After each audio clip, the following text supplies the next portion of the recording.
Why was I born? Why was I born? Being a question each and every time, being a question again in each and every kind of a dream, in each and every kind of a thought that came within my own heart, each and every time, all over and over again, I could question myself, why was I born? I took her without any kind of consideration what the future might bring, but I took her without knowing the future.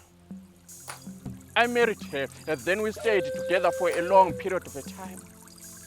Life became so hectic, like cold ice cages, and again, life became so painful to us as a family. Still, it remained that I was a head of a family.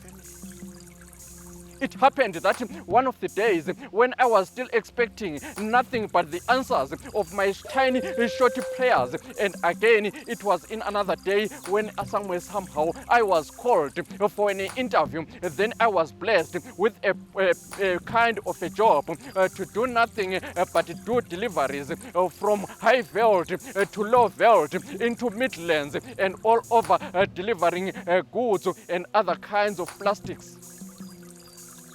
It was on another day when I said to my wife, my beloved, I am going and I'm going to be back. And I'm going to do what I'm going to do still remains as the work. For we are called to do that kind of a work for a day. Then after 24 hours, I'll be with you.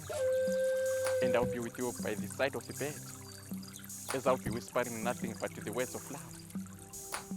And it was at that time that his own wife, who still remained as my own wife again, said no word to me but kept quiet. Then it was at that time when I worked out my own mathematics of the calculations and the calculations of nothing but the time, and the time was all right, and again at the right time, at the right place, I was. As much as time was ticking away, we were told to go back to where we belong without any kind of a work being taken. We asked ourselves so many questions with my co-workers. What happened? What is it that we have been called for a duty, but suddenly we are being told, let you go back again, we will call you. It was at that time when we got no answers. As empty-handed as we were, we went to our own various families. As I arrived, I found that the house was very cold, and I could see from a distance my only beautiful daughter Michelle. She was lying on a beautiful bed, and again, like a beautiful butterfly on a beautiful kind of a rose, I moved next to her with a great love, like a mom to her daughter or son. Then I kissed her swift kind of cheeks. Then I told her, I love you. Then she opened her own mouth and said to me with a smile, I love you, Daddy. I love you, Daddy. And it was at that time again when I looked all over around, and still I slept next to her like any other kind of a creature that does sleep to its own other young ones each and every time. And it was after some minutes again, as I looked all over and all around, checking, looking for my own beloved wife, who still remained without any voice, without anywhere to be somewhere, but still smelling her presence of the perfume, but altogether not available. And I said to my daughter, let I go away, so back to you I will come. As I turned my own back, going elsewhere, but back from elsewhere again, I found my own daughter back to her own valley of dreams. She was so nicely sleeping. I found no peace, but a question and a question again. Where is she at this time?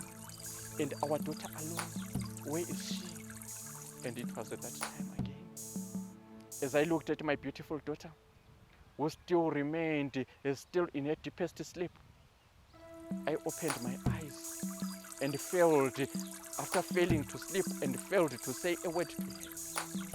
And as I pushed her, trying by all means to shake her, to wake up my beautiful daughter.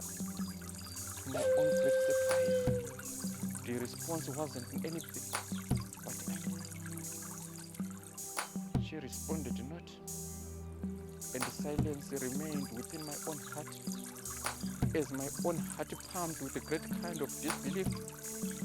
And all of a sudden, I could feel that there is somebody who is still nothing but only the body, and the body still there is no life. It was at that time again I tried to understand what is happening to my daughter. What is happening? But I could feel, for due to my own experience, my own encounter, that indeed she is now lifeless. As I try by all means to understand the situation, and altogether again, death did done its own kind of a duty and departed to elsewhere.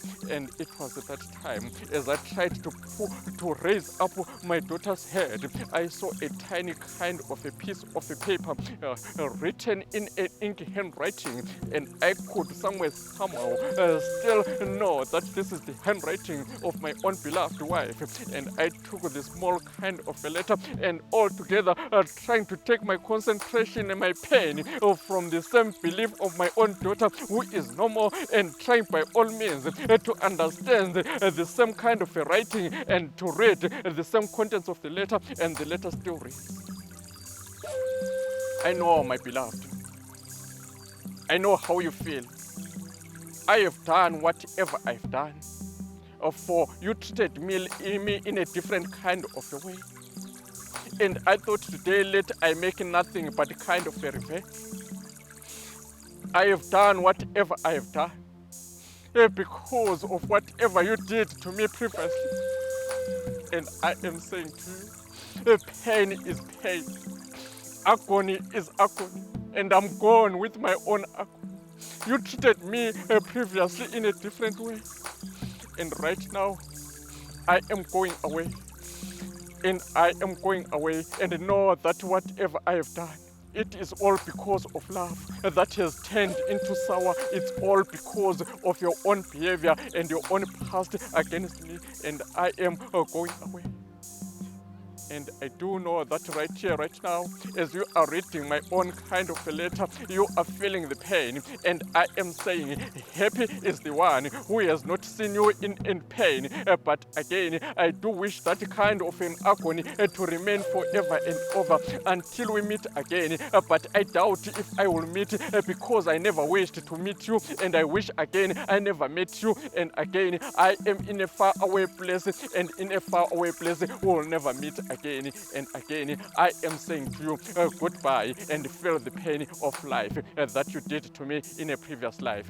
And it was at that time, as I was shaking somehow trying to understand the meaning of the contents, we still get nothing but a pain. My heart torn it into pieces. And again, trying to understand the situation, but understanding was nowhere to be found, like a mist during the sunny day. And altogether again, I remained in pain, and pain again remained in me. And all over again, I never met her, and I'll never meet her. And again, I'll still never look for her. And all over again, I'll never look for my own kind of a so-called friend who still remained as my own departed wife. And elsewhere gone is my own daughter, and where to find her? Still I blame myself. Why was I born?